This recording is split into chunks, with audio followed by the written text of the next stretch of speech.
আসসালামু আলাইকুম ভাই। ওয়ালাইকুম আসসালাম রহমতুল্লাহি ওয়া বারাকাতুহু। কেমন আছেন? জি আলহামদুলিল্লাহ ভালো আছি। আপনি?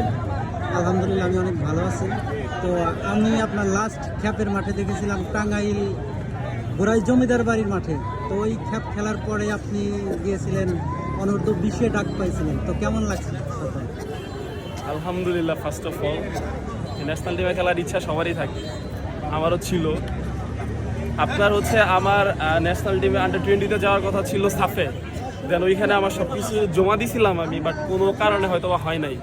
দেন এএফসিতে আমার কল আসছে, আর ওই দিন ম্যাচ খেলা শেষে যখন আমি খেলি তখনই কলটা আসছিল, আমি পিক করতে পারি নাই। আমি আপনার খেলা শেষে কল দিছি, তখন আপনার আমারে বলতেছে যে তুমি ন্যাশনাল টিমে আসো, তো তুমি ক্যাম্পে আসো।